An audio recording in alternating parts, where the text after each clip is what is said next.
ఇక varicose veins నుండి విముక్తి పొందండి. ఎవిస్ వాస్కులర్ సెంటర్ ఇప్పుడు మన KPHPలో గ్రాండ్ ఓపెనింగ్ ఏప్రిల్ 4వ తేదీన. నమస్తే, వెల్కమ్ టు సుమన్ టీవీ. జనసేనకు కేటాయించినటువంటి 21 అసెంబ్లీ స్థానాల్లో ఇప్పటి వరకు 19 స్థానాలను కేటాయించగా ఇంకా అవనిగడ్డ, పాలకొండ స్థానాలకు ఎవరిని కేటాయించకపోవడానికి అసలు రీజన్ ఏంటి? అలాగే ట్విట్టర్ వేదికగా బీజేపీ నేత, సినీ నటుడు అయినటువంటి నరేష్ ఒక ట్వీట్ చేయడం జరిగింది. ఆ ట్వీట్ ఇప్పుడు సంచలనంగా మారింది. అధికార పక్షం మారే ముందు రక్తపాతం జరుగుతుంది అని నాకు అనిపిస్తుందంటూ ఆయన ట్వీట్ చేయడం జరిగింది. దీని వెనుకున్నటువంటి ఆంతర్యం ఏంటి? ఈ అంశాలపై మాట్లాడేందుకు మనతో పాటు ఉన్నారు ప్రముఖ రాజకీయ విశ్లేషకులు చందు శ్రీనివాస్ గారు. Hello sir. హలో అండి. సార్, ఫస్ట్ ఆఫ్ ఆల్ మనం చూసుకున్నట్లయితే జనసేనకి ఇచ్చినవి 21 స్థానాలే అయినప్పటికీ కూడా అందులో ఇంకా 2 స్థానాలకి ఎవరిని కేటాయించకుండా అలానే అట్టిపెట్టి ఉంచారు. ఎందుకని ఎవరిని దాన్ని ప్లేస్ చేయలేకపోతున్నారు? డెఫినెట్గా అంటే పార్టీ నుంచి, బీజేపీ నుంచి, టీడీపీ నుంచి కొంతమంది, వైసీపీ నుంచి కొంతమంది ప్రముఖులే ఇటు అక్కడ సీట్లు రాకపోవడం కావచ్చు, ఏదైనా పారామీటర్స్ కావచ్చు, పవన్ కళ్యాణ్ విధానాలు నచ్చి కావచ్చు, జనసేన పార్టీ పట్ల ఆసక్తి చూపిస్తున్నారు. కాకపోతే ఇక్కడ మొదటి నుంచి ఉన్న పార్టీ పనిచేసిన వాళ్ళు కూడా కొంతమంది ఇబ్బందికరమైన పరిస్థితిలో ఉంది జనసేనలో. అటువంటిది ఆ స్థానాలు మీరు అన్నట్టు 19 స్థానాలు ఇప్పటివరకు ప్రకటించారు. 2 స్థానాలు అవనిగడ్డ చాలా కీలకమైంది. డెఫినెట్గా అది గెలిచే సీటు. మొన్నటిదాకా అంబటి తిరుపతి రెడ్డి పోటీ చేస్తున్నారు, తర్వాత బాలశౌరి గారు అబ్బాయి అన్నారు, ఇప్పుడు బండెడ్డి రామకృష్ణ. ఆయన మొదటి నుంచి పార్టీని కృష్ణా జిల్లా అధ్యక్షుడిగా జనసేన నుంచి ఉన్నాడు. ఆయనకి సీటు కేటాయిస్తారనుకున్న సమయంలో నిన్నగాక మొన్న సుమన్ టీవీలో కూడా ఇంటర్వ్యూలో చూశాను నేను. ఆయన వాళ్ళ భార్య కూడా చాలా ఏడుస్తారు, నేను మొదటి నుంచి పార్టీని కనిపెట్టుకుని ఉన్నాం, మాకే టికెట్ ఇస్తారన్నారు. ఇదే సమయంలో ఊహించిన విధంగా మాజీ మంత్రి మండలి బుద్ధప్రసాద్ గారిని ఇక్కడ తీసుకురావటం, ఈ పార్టీలోకి ఆహ్వానించడం జరిగింది. మరి ఆయనకే సీట్ ఇస్తే మా పరిస్థితి ఏందని వాళ్ళ అసమ్మతి తెలియజేశారు. మరి ఆయనకి సీట్ ఇస్తారా మండలి బుద్ధప్రసాద్కి, టీడీపీ నుంచి వచ్చిన అతనికి, లేకపోతే మొదటి నుంచి పార్టీకి కష్టపడి పనిచేసిన బండెడ్డి రామకృష్ణ గారికి ఇస్తారనేది వేచి చూడాలి. అది పవన్ కళ్యాణ్ గారికి ఇష్టాన్ని బట్టి ఉంటుంది. అంటే ఆల్రెడీ ఎలక్షన్ డేట్స్ కూడా దగ్గరకు వచ్చేబోతుంది. ఇంకొక మాక్సిమం ఒక 35 days 40 days ఉంది.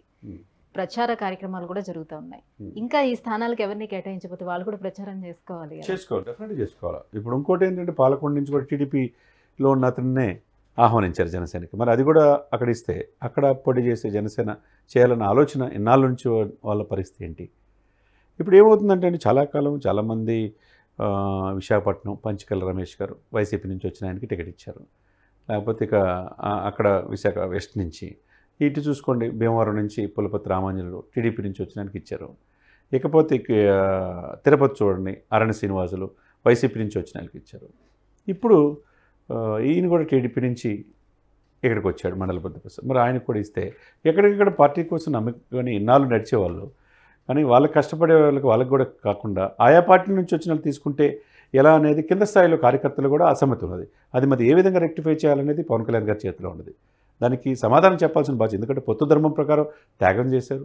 50 సీట్లు కాదు, 40 సీట్లు కాదు, చివరికి 24 అన్నారు. 24కి 21 వచ్చింది.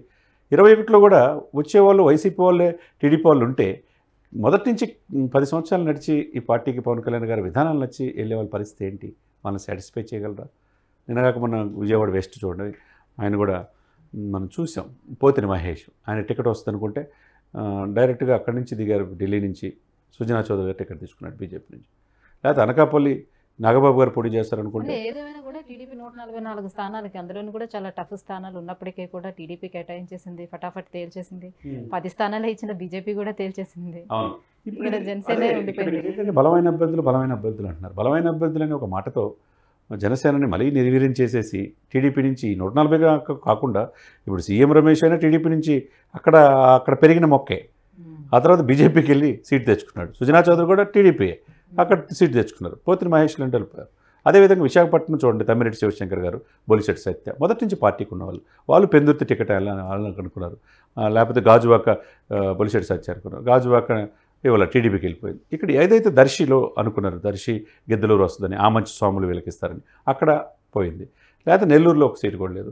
తిరుపతి వచ్చేసరికి వైసీపీ నుంచి వచ్చిన వాళ్ళకి ఇచ్చారు. ఇక రాజంపేట సీట్ అనుకుంటే రాజంపేట కూడా టీడీపీకి లేదు. ఇక ఏ విధంగా చూసుకుంటే ఆంధ్రప్రదేశ్ వ్యాప్తంగా 21 సీట్లు కూడా టీడీపీ వాళ్ళు చూడండి, వాళ్ళంతా తెలివితేటలుగా వాళ్ళు చేర్చి అక్కడ సీట్లు తెచ్చుకుంటున్నారు. బీజేపీ వాళ్ళు సేఫ్ జోన్లో ఉన్నారు. ఇక్కడ ఎవరు ఇప్పుడు త్యాగాలకు బాగా సిద్ధపడి చాలా కోల్పోయింది ఎక్కువగా ప్రజల్లో అంటే పవన్ కళ్యాణ్ గారు కనపడతారు. మరి దాన్ని తగ్గట్టు రేపు ఆయనకి 21 స్థానాల్లో పోటీ చేసి ఓరావరిలో ఆయన పిఠాపురం గెలవబోతున్నాడు అఖండ మెజార్టీతో. 21 సీట్లు డెఫినెట్గా 15 స్థానాలు గెలిచే అవకాశం ఉంది. 15 తక్కువ కాకుండా గెలుస్తాడు. ఆ 15 సీట్లే రేపు కీలకం అవుతుంది. ఏది రేపు అధికారంలో రావాలన్నా చంద్రబాబు నాయుడు గారు ఆ 15 బీజేపీ 10 స్థానాలు పోటీ చేస్తుంది, ఒక 4 స్థానాలు గెలవచ్చు. ఆ 15, 4, 19 స్థానాలే రేపు అధికారులు ఎవరైనా 89 మ్యాజిక్ ఫిగర్ దాటాలంటే హోరాహోరీ. ఏదనుకున్నా వైసీపీ వాళ్ళు 175 సీట్లు అంటున్నారు, టీడీపీ వాళ్ళు 120 సీట్లు వస్తాయి అంటున్నారు. అది అంత తేలిక కాదు ఆంధ్రప్రదేశ్లో ఇప్పుడు ప్రస్తుతం పరిస్థితులు బట్టి. హోరాహోరీ పోరులో ప్రతి సీటు కీలకమే. అప్పుడు మళ్ళీ గేమ్ చేంజర్గా పవన్ కళ్యాణ్ గారు ఉంటాడు. కాబట్టి ఆ ఓటు ఇక్కడ ట్రాన్స్ఫర్మేషన్ అవ్వాలి. ఇక్కడ సీట్లు రాని వాళ్ళకి సాటిస్ఫై చేయాల్సిన బాధ్యత పవన్ కళ్యాణ్ గారికి, చంద్రబాబు నాయుడు గారు కూడా ఉంది. వాళ్ళు పిలిచి మాట్లాడి రేపు ఈ కూటమి వస్తే మేము చేస్తామనే ఆ నమ్మకాన్ని వాళ్ళు కలిగించాలి. ఇప్పుడు అక్కడ పితాని బాలకృష్ణ ఆయన కూడా వదిలిపెట్టి వెళ్ళిపోయాడు. మొదటి నుంచి చెట్టిబలిజ సమాజానికి చెందిన పోలీసు అధికారి మొదటి నుంచి ఉన్న ఆయన వదిలిపెట్టి వెళ్ళిపోయాడు. చాలామంది వదిలిపెట్టి వెళ్తా పార్టీని తిట్టి వెళ్తున్నారు. దానివల్ల కొద్దిగా మైనసే కదా. ఒకవైపు ముద్రగడ ఇతను ఓట్లేదని చెప్పి అతను తిరుగుతున్నాడు. ఏదేమైనా కానివ్వండి ఈ ఎలక్షన్స్లో చాలా అతి చూసి ఎవరైతే మొదటి నుంచి మనతో నడిచారో అంటే జనసేన పార్టీతో ఆ అభ్యర్థులను పిలిచి మాట్లాడాలి అధ్యక్షుడే. అండ్ వీళ్ళు ప్రచారంలోకి వెళ్తున్నప్పుడు వాళ్ళ మీద బ్లేడ్లతోటి నా సిబ్బంది పైన నా పైన బ్లేడ్లతో దాడి జరుగుతుందని పవన్ కళ్యాణ్ గారు ఇటీవల చెప్పడం జరిగింది. అట్ ద సేమ్ టైం మళ్ళీ నరేష్ గారు ట్వీట్ మనం చూడొచ్చు. సో ట్విట్టర్లో ఆయన ట్వీట్ చేసింది, అధికార పార్టీ మారే ముందు రక్తపాతం చేసే అవకాశం ఉందని ఆయన ఆ మాటల్లో ఆంతర్యం ఏంటి? ఎందుకట్లా చాలా అంటే ఆయన చెప్పిన మాటలను బట్టి ఆంధ్రప్రదేశ్ పరిస్థితుల్లో రాబోయే రోజులు ఏం జరగబోతుందనే ఒక భయంకరమైన వాతావరణం ఉంటుందా అనేది కూడా కలుగుతుంది అందరిలో. మీరు చెప్పింది కరెక్ట్, 100% కరెక్టే. పవన్ కళ్యాణ్ గారు మొన్న చెప్పినట్టుగా నా మీద బ్లేడ్ జరిగి అంటే సర్జికల్ నైఫ్స్తో మమ్మల్ని నాకు సెక్యూరిటీ వాళ్ళని కూడా ఇచ్చేస్తున్నారు. అయినా నన్ను తెలుసు అధికార పార్టీ ఏదైనా చేయగలరు, నన్ను చంపడానికి ప్రయత్నం చేస్తారని ఇది ప్రజలు ఆయన మీడియా ద్వారా తెలియజేశాడు. సర్టన్ టైంలో అదే సమయంలో 2 రోజులకే ఇతను కూడా బీజేపీలో కీలకమైన నేతగా ఉన్నాడు. అంతకుముందు కాంగ్రెస్లో ఉన్నాడు, ఇప్పుడు బీజేపీలో నరేష్ గారు ఉన్నారు మొన్నటిదాకా. ఆయన చెప్పిన మాటని ఒక రకంగా ఆశ్చర్యం.